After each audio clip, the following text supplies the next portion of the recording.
Lumen nomor 11.679,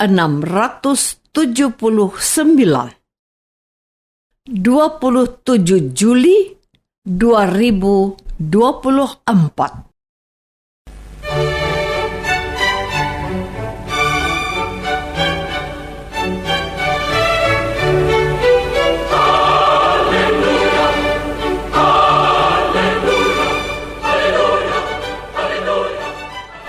Saudara pendengar di segenap penjuru tanah air, selamat bergabung dengan Lumen Indonesia.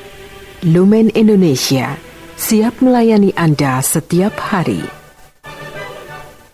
Saudara terkasih, marilah kita bersatu dalam Tuhan kita Yesus Kristus yang tidak berubah dahulu, sekarang, dan selama-lamanya. Allah Sang Maha Rahim mengasihi dan menerima sebagaimana adanya kita. Allah Bapa kita di surga senantiasa bersedia menolong, menghibur, dan meneguhkan kita dalam menghadapi segala permasalahan hidup sehari-hari.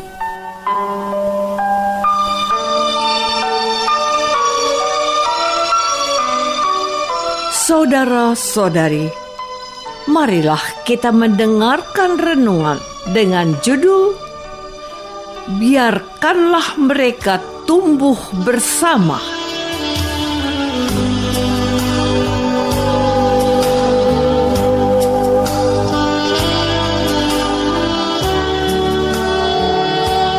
Yang berdasarkan pada Injil Matius bab 13 ayat 28b sampai 30a.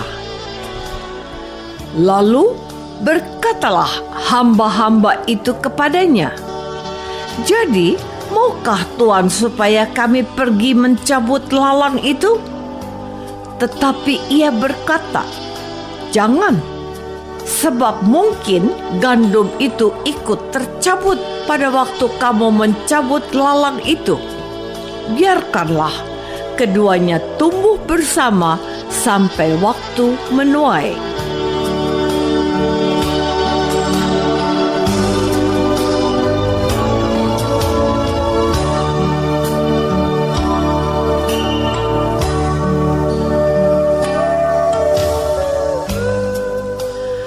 Dalam nama Bapa dan Putra dan Roh Kudus.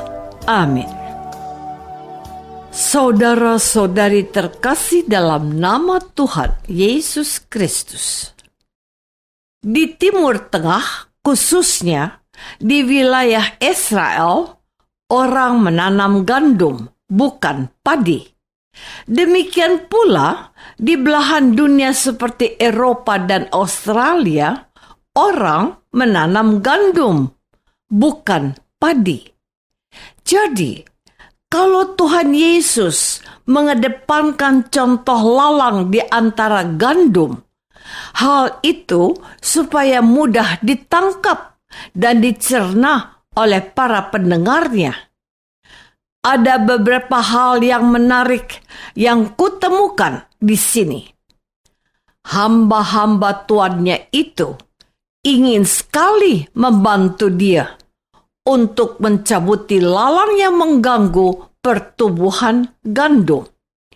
Niat baik itu ternyata tidak sesuai dengan pandangan dan pendapat tuannya, sebab tuannya melihat adanya kemungkinan tercabutnya gandum ketika para hambanya bermaksud mencabut lalang.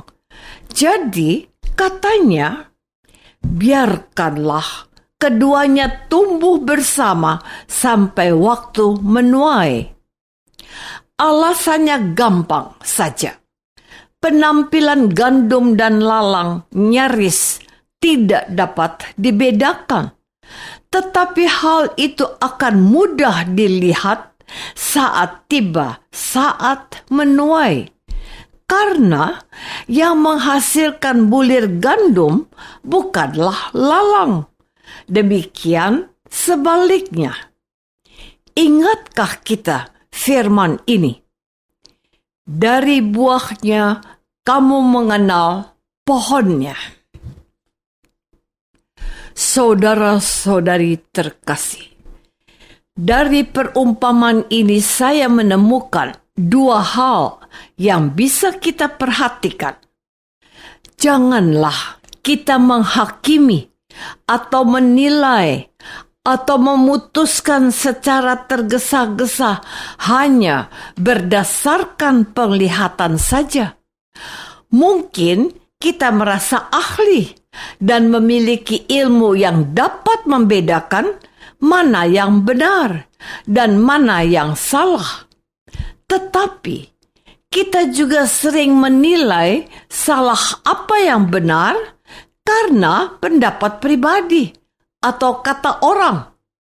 Yang harus dilakukan adalah dengan sabar dan bijaksana menilai segala sesuatu itu berdasarkan fakta dan data yang pasti dan tak terbantahkan.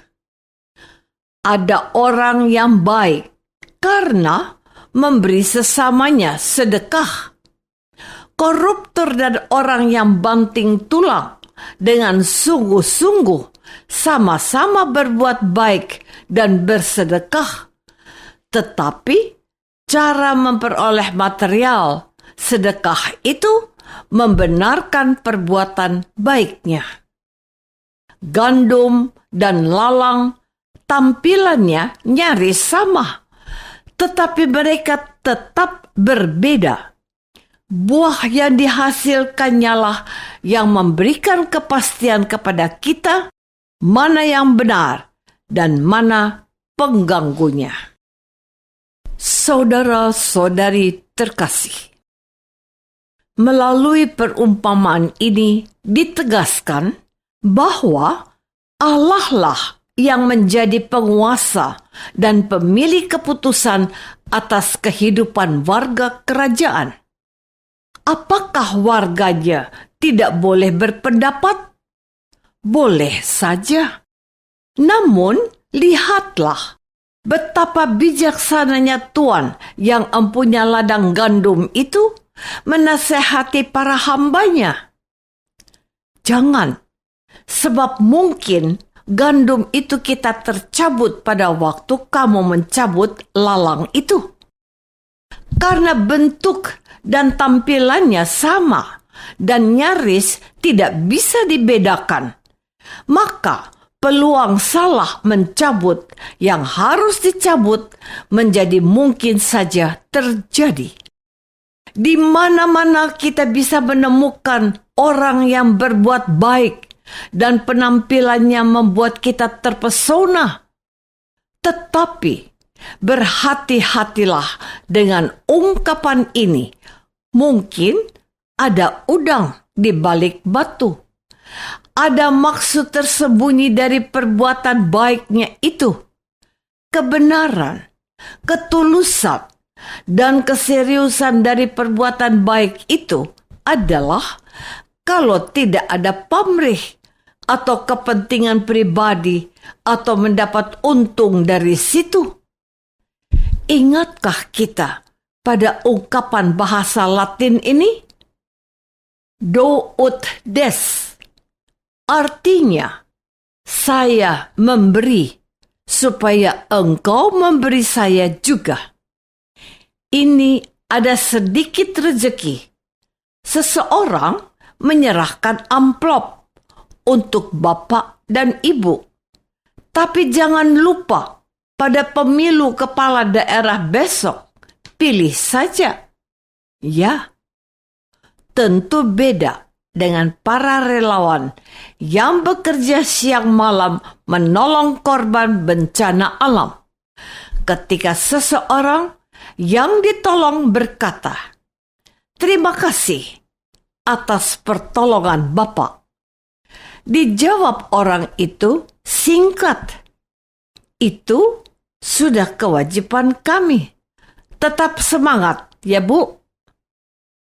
Apakah Anda mengerti?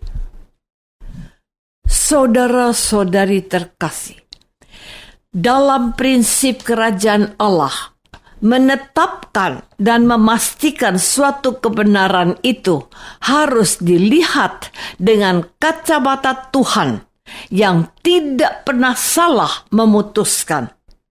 Bukan seperti kita yang dalam keadaan terjepit dan butuh, lalu menjadi serampangan dan gerusa-gerusu atau terburu-buru memutuskan sesuatu. Dalam situasi panik dan banyak masalah, orang tidak menggunakan pikiran dan hatinya secara bijaksana. Orang ingin cepat-cepat menyelesaikan persoalannya secara instan. Tuhan menghendaki supaya kita memiliki tingkat kesabaran yang teruji dan belajar untuk menahan diri serta tidak mudah emosi. Menjadi sabar itu tidak mudah. Kata sabar itu tulisannya cuma 5 huruf saja. Mengucapkan dan menyarankannya juga mudah. Tetapi bagi yang menjalankannya bukanlah perkara gampang. Seorang Kristen harus memiliki takaran kesabaran seperti yang dimiliki Tuhan Yesus. Lihatlah Tuhan Yesus ketika ia diminta untuk menghukum wanita yang ketahuan berbuat zina. Menurut hukum Taurat, wanita itu harus dirajam. Tetapi dengan kesabaran, Tuhan Yesus menegaskan, siapa yang tidak berdosa, silahkan melempar batu pertama. Apa yang terjadi? Tuhan Yesus menyelamatkan wanita berdosa itu. Kita harus memiliki kesabaran dalam menilai seperti Tuhan Yesus.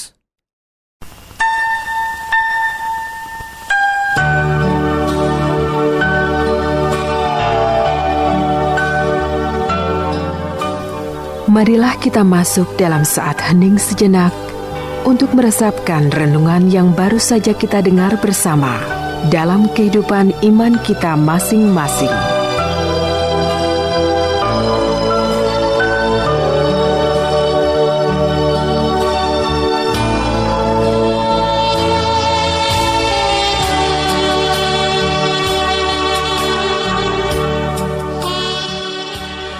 Apakah aku sudah menjadi pribadi yang sabar dan bijak menilai segala sesuatu?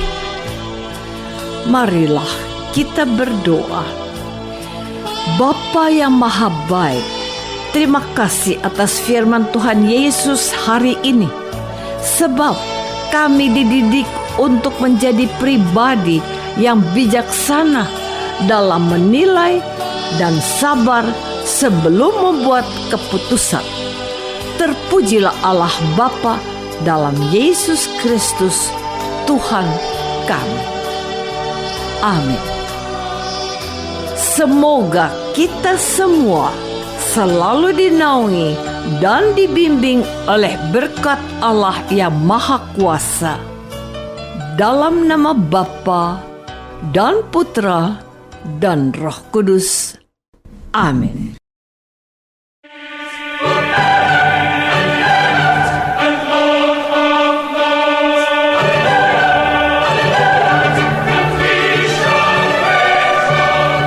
Dengan penuh kasih dan sukacita, Lumen Indonesia mengundang saudara-saudara seiman di segenap penjuru tanah air.